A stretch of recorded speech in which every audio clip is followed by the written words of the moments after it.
Universitas Katolik de la Salle Manado, Fakultas Ilmu Pendidikan, Prodi PGSD, semester 2. Di sini saya akan membahas tentang psikologi perkembangan pada bab 11, yakni moral dan watak. Pada usia prasekolah, sangatlah penting bagi anak-anak untuk mendapatkan pendidikan moral yang tepat untuk hidupnya. Pendidikan moral tidak sekedar pembelajaran, mengetahui yang baik dan buruk, tentang yang benar dan salah, tetapi merupakan pelatihan, pembiasaan terus-menerus tentang sikap benar dan baik. Sehingga akhirnya menjadi suatu kebiasaan, karena pada masa anak-anak merupakan peniru ulung, maka pembiasaan pendidikan moral perlu dimulai sejak anak usia prasekolah. A. Teori moral. B. Sikap dan perilaku moral. Perilaku yang disebut moralitas yang sesungguhnya tidak sesuai dengan standar sosial, melainkan juga dilaksanakan secara sukarela. Ia muncul bersamaan dengan peralihan kekuasaan eksternal ke internal dan terdiri dari tingkah laku yang diatur dari dalam. C. Perkembangan moral. Perkembangan moral berkaitan dengan aturan dan konsekuensi tentang apa yang seharusnya dilakukan oleh manusia dalam interaksinya dengan orang lain. Perkembangan moral bergantung dari perkembangan kecerdasan. 1. Peran hukum, kebiasaan, dan peraturan dalam perkembangan moral. 2. Peran hati nurani dalam perkembangan moral. 3. Peran rasa bersalah dan rasa malu dalam perkembangan moral. 4. Peran interaksi sosial dalam perkembangan moral. D. Tahapan-tahapan perkembangan moral. Dalam kehidupan sosial di masyarakat, anak-anak akan berhadapan dengan ukuran-ukuran yang menentukan benar, salah, atau baik buruk dari suatu tingkah laku. Ukuran-ukuran ini dapat berupa tata cara, kebiasaan, atau adat istiadat yang telah diterima oleh suatu masyarakat. Aturan-aturan inilah yang biasa dikaitkan dengan istilah moral. E. Peran orang tua dan pendidik dalam pengembangan moral anak. Orang tua dan pendidik hendaknya telah memiliki seperangkat etika atau kebiasaan baik dan benar yang ingin dimiliki oleh anak-anak sebelum mengadakan pendidikan pembinaan watak kepada mereka. Mereka berkepribadian yang seperti apa yang akan dikembangkan pada anak. Dan hal yang paling penting ialah nilai dan sikap, moral serta etika dari orang tua dan pendidik sendiri. Nilai moral, etika yang dimiliki orang tua dan guru hendaknya ditransferkan kepada anak-anak. 2. Meningkatkan kecerdasan spiritual. Untuk meningkatkan kemampuan dan terus mengasah kecerdasan spiritual yang dimiliki anak, berikut ini merupakan langkah-langkah yang disarankan, yakni 1. Jadilah orang tua spiritual.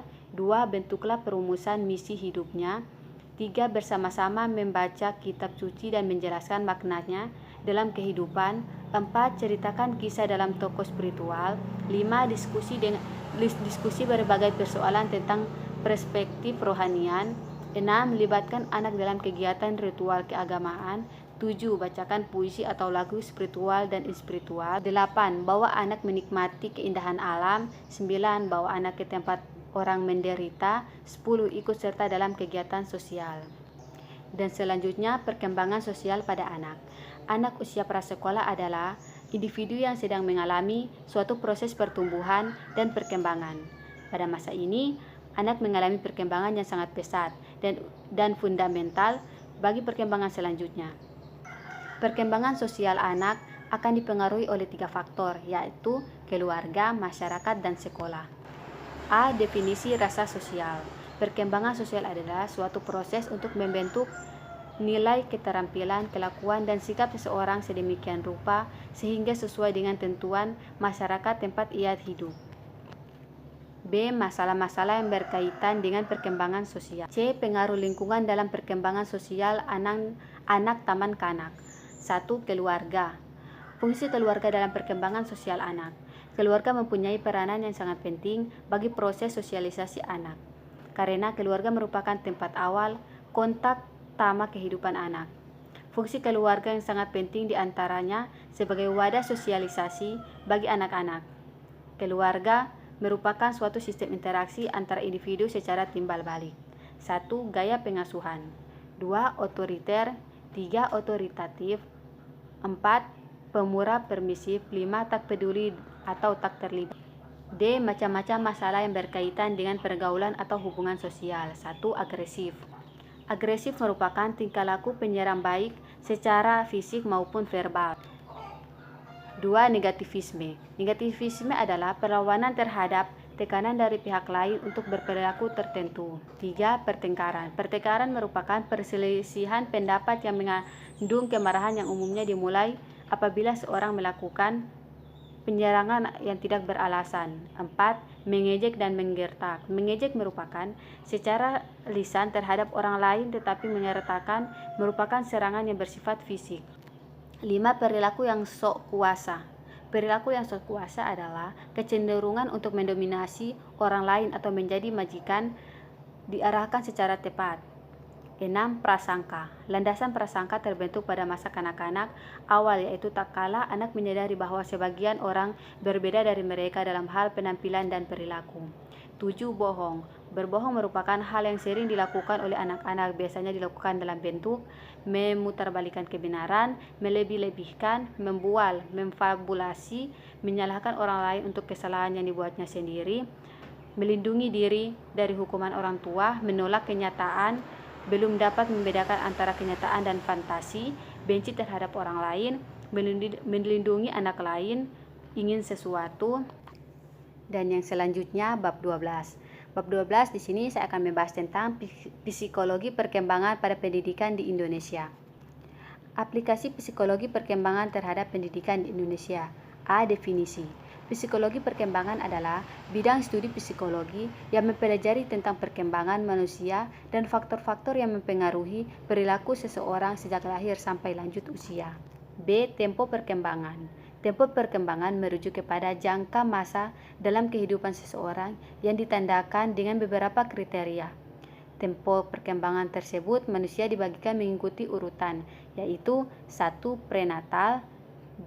Bayi, 3. Kanak-kanak awal, 4. Kanak-kanak pertengahan dan akhir, 5. Remaja, 6. Dewasa awal, 7. Dewasa pertengahan, 8. Dewasa akhir. Faktor-faktor pendorong pengaktifan kembali bidang studi psikologi perkembangan. Pertama, perubahan orientasi dalam riset psikologi perkembangan menjadi eksperimental.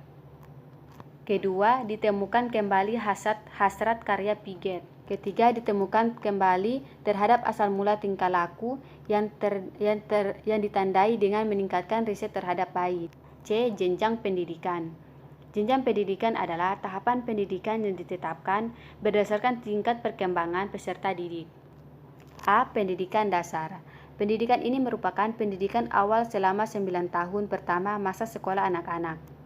B. Pendidikan menengah. Pendidikan menengah merupakan lanjutan pendidikan dasar terdiri atas pendidikan menengah umum dan pendidikan menengah kejuruan.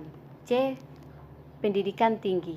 Pendidikan tinggi adalah jenjang pendidikan setelah pendidikan menengah yang mencakup program pendidikan diploma, sarjana, magister, doktor, dan spesial yang diselenggarakan oleh perguruan tinggi. Jenis pendidikan. Jenis pendidikan adalah kelompok yang didasarkan pada kekhususan tujuan pendidikan suatu satuan pendidikan. A. Pendidikan umum. Pendidikan umum merupakan pendidikan dasar dan menengah yang mengutamakan perluasan pengetahuan yang diperlukan oleh peserta didik untuk melanjutkan pendidikan ke jenjang yang lebih tinggi. B. Pendidikan kejuruan. Pendidikan kejuruan merupakan pendidikan menengah yang mempersiapkan peserta didik terutama untuk bekerja dalam bidang tertentu. C. Pendidikan akademik. Pendidikan akademik merupakan pendidikan tinggi program sarjana dan prasarjana yang diarahkan terutama pada penguasaan disiplin ilmu pengetahuan tertentu. D. Pendidikan profesi. Pendidikan profesi merupakan pendidikan tinggi setelah program sarjana yang mempersiapkan peserta didik untuk memasuki suatu profesi yang menjadi seorang profesional. E. Pendidikan vokasi. Pendidikan vokasi merupakan pendidikan tinggi yang mempersiapkan peserta didik untuk memiliki pekerjaan dengan keahlian terapan tertentu maksimal dalam jenjang diploma 4, setara dengan program sarjana S1. F. Pendidikan keagamaan. Pendidikan keagamaan merupakan pendidikan dasar, menengah, dan tinggi mempersiapkan peserta didik untuk dapat menjalankan peranan yang menuntun penguasaan dan pengetahuan dalam pengalaman terhadap ajaran agama dan atau menjadi ahli ilmu agama. G. Pendidikan khusus. Pendidikan khusus merupakan penyelenggaraan pendidikan untuk peserta didik yang dikelainan atau peserta didik yang memiliki kecerdasan luar biasa yang diselenggarakan secara eksklusif atau bergabung dengan sekolah biasa atau berupa satuan pendidikan khusus pada tingkat pendidikan dasar dan menengah dalam bentuk sekolah luar biasa atau SLB. E. Teori psikologi perkembangan. A. Teori biologis. Teori ini merupakan pemikiran dari seorang tokoh, Charles Darwin, perspektif evolusioner, menekankan faktor natur sebagai penentu perkembangan manusia. 1. Teori-teori naturalisional. 2. Teori-teori etologi. 3. Teori psikoanalisis. 4. Teori psikososial. Dan F. Kontribusi psikologi terhadap pendidikan. Tidak dapat dimungkiri lagi bahwa telah sejak lama bidang psikologi pendidikan telah digunakan sebagai landasan dalam kontribusi yang besar terhadap pendidikan. Dampak psikologi perkembangan pada kehidupan manusia. A. Perilaku. B. Merasa dihargai. C. Dampak kematangan belajar. D. Nilai-nilai budaya. E. Keterampilan. F. Adanya risiko. Yang pertama, kecerdasan intelektual. Yang kedua, kecerdasan emosional. Ada 7 unsur utama kemampuan yang berkaitan dengan kecerdasan emosional. Yang 1, keyakinan. Kedua, rasa ingin tahu. Ketiga, niat. Keempat, kendali diri. Kelima, keterkaitan. Keenam, kecakapan komunikasi. Dan ketujuh, kreatif. Itulah pemaparan materi dari saya. Jika ada kesalahan dalam pembahasan, mohon maaf. Terima kasih dan terima kasih.